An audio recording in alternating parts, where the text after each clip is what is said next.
Splatoon's world is full of anthropomorphic animals that were forced into evolution by the remnants of humanity after a nuclear apocalypse.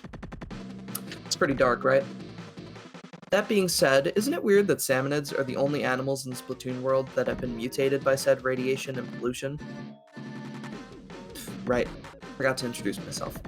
I'm Des, and I'm absolutely obsessed with marine biology, and most recently Splatoon.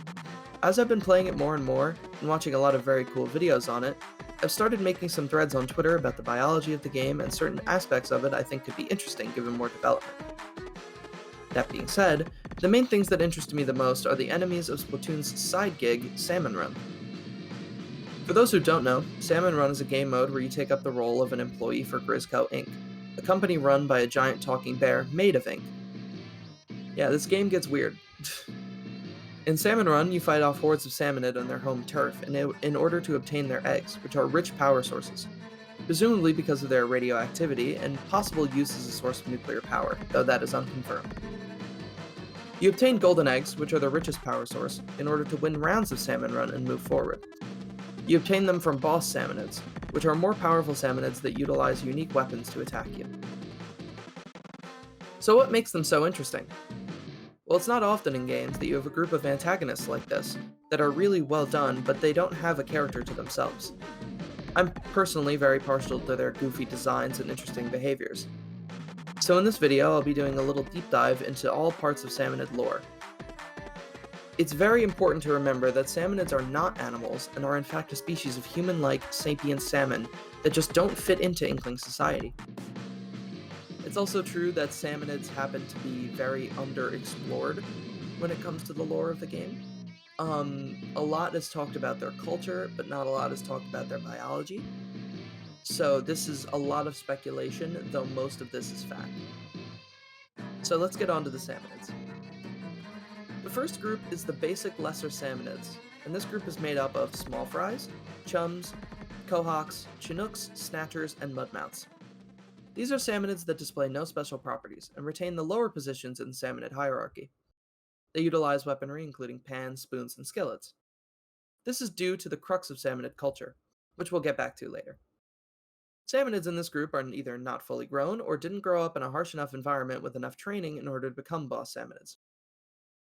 Other lesser salmonids can take up certain boss salmonid positions, as we'll see later, but this requires a special training. Lesser salmon are lower in intelligence and extremely low on the hierarchy, and therefore not able to carry golden eggs, with the exception of mudmouths. Though the reasoning for this is currently not known, they are deemed boss salmonids, most likely due to their traveling throughout the gushers, which covered them in garbage. Lesser salmonids seem to be able to hunt packs, making their minuscule strength in comparison to their bosses a little bit better. Stingers seem to be their own family of chum-adjacent salmonids that specialize in long-range combat. They prefer to be high up in the air as to see over their surroundings for their prey. As with many salmonid bosses, stingers seem to utilize Octarian technology that they were traded in addition to multiple cans and other things that they can sit on, like a sniper tower. Stingers also seem to be related to fish sticks in some way, as you can see them in the concept art, where fish sticks are admiring them. They seem to also have similar masks and like to be high in the air. It's possible they're related to the Ouroboros, a king salmonid that bears a resemblance to the stingers, with an insanely long body and a similar hairstyle. Though none of this is confirmed. Rainbow trout are, as the name suggests, not salmonid. They are intensely powerful in the ranks of the salmonid army, and the more dangerous and higher tempered trout become steelheads, which are highly specialized and powerful leaders in the salmonid army. They work as company commanders that push leagues of salmon armies towards the player. In-game, they can't be damaged by normal means. This is due to an adaptation which gives them iron skin and insanely powerful armor. Their weakness is the mechanism on their head, which activates when they bite the mouthpiece that controls for the helmet, which produces a large bomb similar to that of the Ouroboros. When it explodes, it'll deal major damage to either the player or to the salmonid. If a trout does not grow up in a harsh environment and is instead timid and simple, they become big shots, which are salmonids that do not actively harm the employees. They instead toss cannonballs at them from machines on the shoreline. They're weak and they're timid, but despite this, they still carry a very scary look due to their size. These trout cannot be lesser salmonids, as they are not in the same species and are much larger and more fierce. Salmonids are similar to chums, but due to their position as bosses, they are far more intelligent. They utilize a soup ladle and a very ugly haircut when in their pilot seats, and use their large UFO shaped vehicle that they pilot to drop lesser salmonids onto the battlefield and to protect them. When a non salmonid goes beneath the tractor beam of the salmonid, it'll drop on top of them, making them very easy to bait as this is their blind spot and they can't see beneath it. They're not specialized like their steel eel or fish stick cousins, but still resemble them superficially. It's likely that salmonids aren't even bosses, but just lesser salmonids that have been given a higher rank due to their ability to fly, somewhat like flyfish. But it's also possible they're more specialized Chinooks, even though I doubt this. Scrappers are my favorite example of both the salmonids' use of technology and their ability to fit into many niches for their army.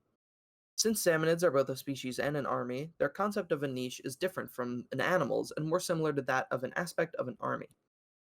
Just like a foot soldier, a sniper, and a tank are all different, chums, stingers, and scrappers are all different. Scrappers are small, they're chum like salmon that use pieces of Octarian tech to guard themselves from the front and sides. They're also known to use their light weight and high speed to rush down inklings, though they're usually stopped in their path before this comes to pass. Drizzlers are very similar to scrappers, but are more timid. They tend to lay beneath their steel umbrellas, unable to be hit by inkling attacks. They prefer to stay in the back line and support the Salmonid army with their ink storms, which can pose quite a problem to any inkling invaders. One problem, though, is that when the recoil from the ink storm hits them, their umbrellas will flip over and they're exposed. These salmonids are highly intelligent, but like scrappers and slammonlids, they're not intelligent enough to see the flaws in their strategies and to improve them. Flyfish are small fry that have been specifically trained to fly salmonid missile ships that fire leagues of missiles at inkling invaders. They're incredibly invincible to attacks. But again, like the two before them, flyfish have a fatal flaw. The chambers their missiles come from are susceptible to splat bombs. There's really not much else to say about them because they're just small fries. Steel eels are among the most intelligent of their species, and this is seen in their less crazed eyes. They prefer to stay out of the battle directly, and instead pilot invulnerable Octarian tech, which is how they got their names. The large machines resemble eels and produce an insane amount of ink. They're made up of gushers obtained from the Octarian army and a giant wheel at the front, with a mask and headlights. It's implied the steel eels build them themselves, as they are among the most intelligent salmonids and have made the most modification to the tech traded to them. Maws are immensely large salmonids that are only ever seen beneath the surface of the ink, though a bright lure follows inklings around, and that can show you their location. When something triggers the maws, a hook grabs them and the maws jump out of the ink and eat them before returning down there. The problem is, they can also eat bombs, which will blow them up. They use sonar to find their prey and have the unique ability among salmonids to swim through ink like water. It's not known what species they are, as they don't seem to resemble any other salmonids. In a few languages, they're referred to as either sharks or eels, or sometimes even big mouth bass, but maws don't really have a canonical species. They're also all female, as Grizz refers to them as such, but this is only in the North American version. This makes them one of two salmonids with a confirmed unanimous gender, the second of which is flyfish, which are referred to as he. Flipper floppers are salmonids that resemble dolphins in superficial looks alone. In reality, they're strange salmonids that prefer to jump very high in the air sideways. Their bodies are covered with strong armor that fires a ring of ink into the air that they can jump into and use to splat anyone in it. If someone is in the ink and they decide to ink the zone that they jump into, they'll crash and that armor will break. While in the air, they're constantly sideways, and that's to resemble a dolphin, making their helmets extremely important as it's hard for them to see. They idolize dolphins, as Grizz notes they seem to idolize an animal from ancient times. How they know what a dolphin is, however, is unknown. They prioritize the beauty of a dive more than the efficiency, and that can cause them to lose focus. Motherships are large salmonid UFOs that harbor thousands of Chinook salmonids, named for their species and ability to fly like a helicopter. Not much is known about the motherships, but their use is to return stolen golden eggs while also laying siege on inkling invaders with armies of lesser salmonids. Goldies are my personal favorite salmonids, and they spawn on three different waves. Their purpose in the army is not known, but they're stronger and faster than their chum counterparts. They can also carry the most amount of golden eggs on them at a single time, which goes up to 10. Only 1 in every 10,000 salmonids is a goldie, so they're extremely rare. Due to this, it's commonly believed that they are revered among salmonids, and are possibly the source of golden eggs as they're either born from them or they create them. They're also the only boss salmonids to appear on rush waves, where swarms of glowflies make salmonids rapidly attack anything the swarm touches with maximum speed and efficiency. So that's all the boss salmonids. A lot of that isn't speculation, most of it is fact. However, the Goldies is mostly speculation because not much is really said about them. I didn't mention that while I was writing the script. I definitely should have. I really should not also be adding this many notes while I'm doing this. This is going to be an absolute mess of a video. Oh my god. On to the Salmonid Kings. 2 king salmonids are known at the time of writing this video, those being the Ouroboros and the Koozuna. These are 2 massive salmonids that resemble other salmonids, but due to their ability to utilize multiple abilities, as well as their constant armies of boss salmonids to destroy the Inklings who came back to their turf over and over again, they're deemed much higher in rank. King salmonids utilize their extreme size and their dominion over salmonid armies as their main weapons, but both possess the special ability to use a hyper-powerful special, which are similar to the ones that players can use in Turf Wars. The Koozuna uses powered-up splashdowns, using its massive size to slam down on a large part of the area it sits on. Ouroboros uses a weapon similar to that of the Steelhead to produce a massive booyah bomb, which it can lob out at opponents. Similarly to the Steelhead, blowing up the bomb in its mouth will deal massive damage to it. They appear in higher numbers during big runs, where they're often either introduced for the first time, or they can fight together, such as the big runs on Wahoo World, where King Koozuna was introduced, Inkblot Academy, where the Ouroboros was introduced, and Undertow Spillway, where both could be found together. From birth, king salmonids are trained into highly specialized roles, which will end them as boss salmonids. It's implied that they're the highest ranking among all salmonids, and their sheer power is enough to trigger emergency alarms. And it's enough for someone like Grizz to feel sympathy for the player. Salmonids that endure countless battles and undergo this highly specialized training are deemed king salmonids. It's not known whether there is only one of each kind, as the Koozuna is referred to as singular in the art book, yet when defeated they seem to just explode. Overall, not much is known about the king salmonids, despite their high rank and mysterious size and power, though I'm sure more is to come. Salmonid culture is especially unique in the world of Splatoon. They are immensely proud warriors with extensive culture, religion, and hierarchy, but weirdest of all, they have a need to be eaten. We'll get to that though. After a long time, salmonids will return to where they spawned in droves. This behavior is known as a salmon run, and is similar to the real-life phenomenon known by the same name. In real life, when salmons perform a salmon run, it's to go lay eggs and to die back with their homeland. That's why whenever you see salmon running up so far, they always have eggs on them and they're always ready to die. During these runs, salmonid musicians will play music that's sung to raise the morale among the soldiers. The best of these musicians will form a band, and the best of those bands is given the title of Omega. This is seen with the Omega 3 band in Splatoon 2 and 3, which plays all of the music in Salmon Run.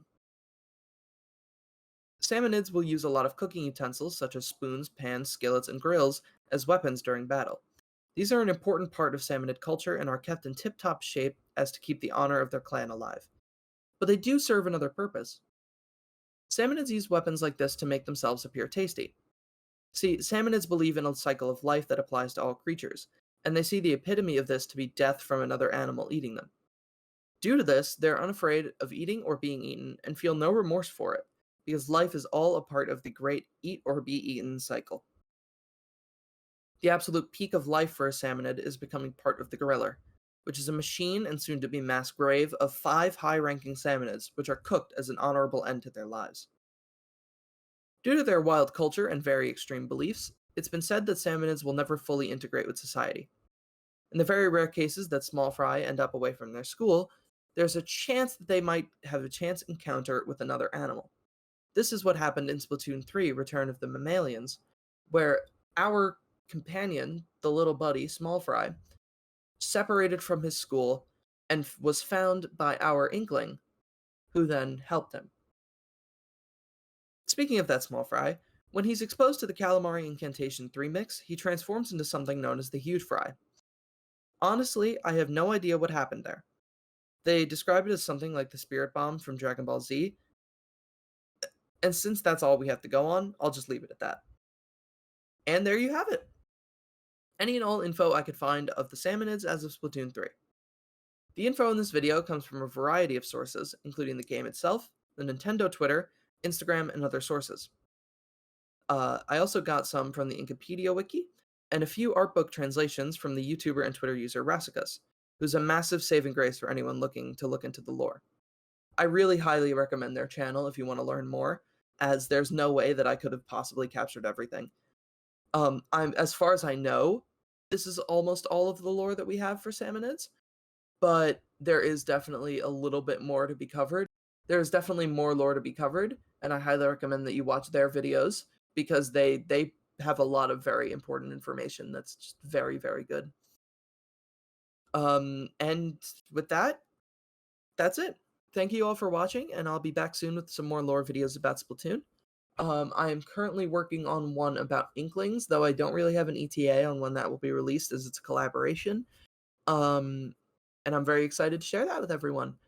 So I really hope you enjoyed, and if you want more videos like this, just, do that thing all YouTubers tell you to do. It's like, I mean, come on. You know at this point, right?